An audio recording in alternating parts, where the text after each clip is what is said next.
berada di dalam kubangan sengketa konflik pertanahan dan menjadi korban dari praktik mafia tanah merupakan mimpi buruk bagi rakyat.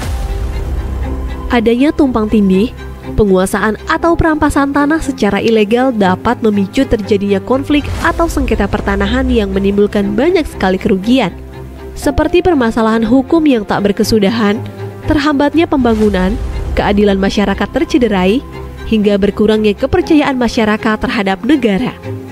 Karena itulah, Presiden mengamanatkan kepada Menteri ATR Kepala BPN dan Wakil Menteri ATR Wakil Kepala BPN untuk melakukan percepatan penyelesaian sengketa konflik pertanahan dan pemberantasan mafia tanah.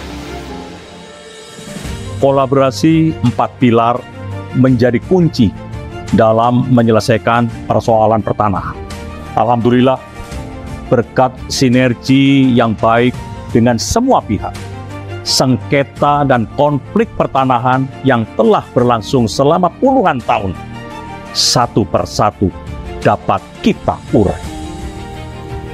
Seperti masalah suku anak dalam, SAD 113 di Provinsi Jambi yang berkonflik dengan sebuah perusahaan selama 35 tahun lamanya. Akhirnya kita dapat memberi kepastian hukum. Permasalahan tanah ex-HGU di Kabupaten Minahasa Selatan dan di Kabupaten Pemalang. Penyelesaian konflik ini masuk dalam lokasi prioritas reforma agraria dan telah diselesaikan melalui redistribusi tanah. Penyelesaian konflik pertanahan di Desa Tambak Sari, Kabupaten Pasuruan, yang juga sudah berlangsung selama hampir 100 tahun, dan sudah diserahkan sertifikatnya. Selesai semuanya.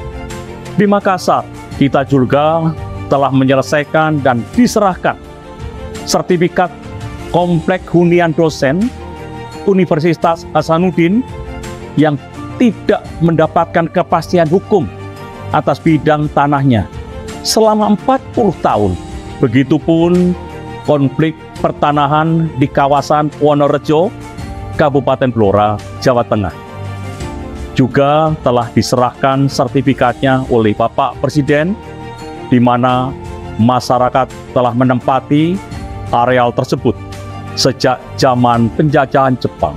Diselesaikan dengan memberikan HGB kepada seluruh masyarakat di atas HPL. Success story ini dapat menjadi percontohan bagi penyelesaian persoalan pertanahan yang terkait dengan aset-aset negara. Juga termasuk penyelesaian tanah transmigrasi, seperti penyelesaian permasalahan eks-tanah transmigrasi di Kabupaten Tanah Laut, Kalimantan Selatan. Skema yang digunakan melalui fasilitas bagi masyarakat yang secara existing sudah menguasai lahan eks transmigrasi untuk melakukan gugatan secara perdata dan disidangkan secara in absentia. Kedepan skema ini menjadi percontohan dalam penyelesaian permasalahan tanah transmigrasi lainnya yang sudah berlangsung puluhan tahun.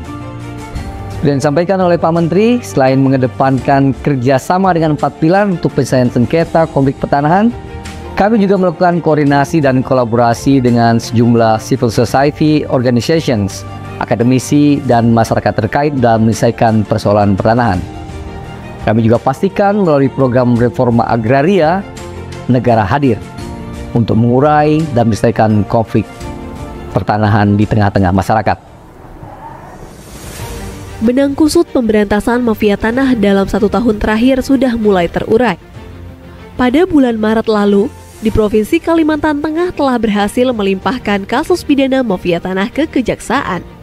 Tentu kasus Kalimantan Tengah bukan satu-satunya, tetapi kasus lain di 39 tempat juga telah dilimpahkan ke Kejaksaan, seperti di DKI Jakarta, Jawa Timur, Sulawesi Selatan, Banten, serta provinsi yang lain. Selama tahun 2022 hingga awal tahun 2023, upaya pemberantasan mafia tanah oleh Kementerian ATR BPN telah menyelamatkan tanah seluas 6,7 juta meter persegi, yang nilainya setara dengan kurang lebih 1,08 triliun rupiah. Keberadaan mafia tanah memang sangat meresahkan bagi masyarakat. Kami pun tidak tinggal diam. Kementerian ATR BPN terus berupaya untuk menutup ruang gerak bagi mafia tanah melalui perbaikan pelayanan pertanahan secara elektronik. Saat ini sudah ada 4 layanan elektronik di kantor-kantor pertanahan yang dapat dinikmati oleh masyarakat. Responnya pun cukup bagus karena pelayanannya jadi lebih cepat, transparan, objektif, efisien, dan profesional. Oleh karena itu, ke depan kami pastikan seluruh layanan pertanahan dilakukan secara elektronik. Dengan begitu, mafia tanah tidak bisa main-main lagi. Kalau nanti masyarakat masih menemukan ada mafia tanah, mari sama-sama kita gebuk. Keluhan, aduan, saran, kritik yang disampaikan masyarakat merupakan hal yang sangat penting dan mendukung peningkatan kinerja kementerian. Di awal menjabat, layanan pengaduan yang ada pada saat itu belum cukup responsif. Oleh karena itu, dibukalah layanan hotline pengaduan berbasis WhatsApp yang lebih mudah dijangkau oleh masyarakat.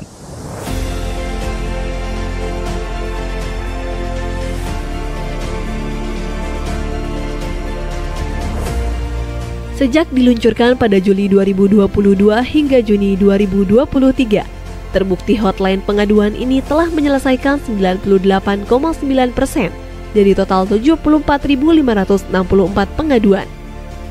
Saat ini, hotline pengaduan telah terintegrasi dengan 33 kantor wilayah BPN di seluruh Indonesia. Kedepannya, layanan ini akan terintegrasi dengan kantor pertanahan di seluruh Indonesia pada tahun 2024. Kementerian ATR BPN juga telah menerima pengaduan kasus pertanahan baik sengketa, konflik, dan perkara yang diadukan oleh berbagai elemen, baik masyarakat, kelompok masyarakat, badan hukum, instansi pemerintah, pemerintah daerah, dan BUMN/BUMD, baik terhadap objek yang berbeda maupun objek yang sama. Kami pun terus berupaya melakukan penyelesaian kasus pertanahan, mulai dari mediasi, administrasi, hingga melalui skema pengadilan untuk mendapat win-win solution antar berbagai pihak.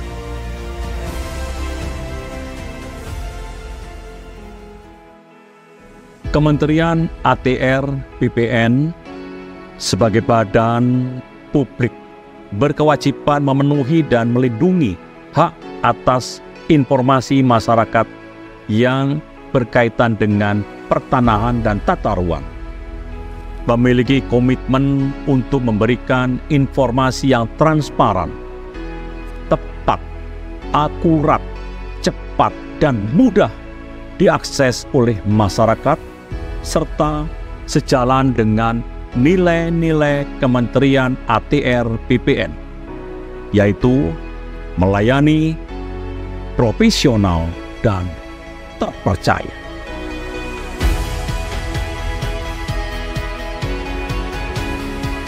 Kerja keras seluruh jajaran Kementerian ATR BPN mendapat sejumlah penghargaan, seperti capaian opini WTP 10 kali berturut-turut dari Kementerian Keuangan dan BPK RI, unit penyelenggara terbaik dalam penyediaan sarana dan prasarana rumah kelompok rentan dari Kemenpan RB, keterbukaan informasi publik sebagai badan publik informatif dari Komisi Informasi Pusat, 5 instansi pemerintah umum terbaik untuk kategori aspek keberlanjutan, konektivitas, dan dampak terbaik pada kompetisi pengelolaan pengaduan pelayanan publik keempat.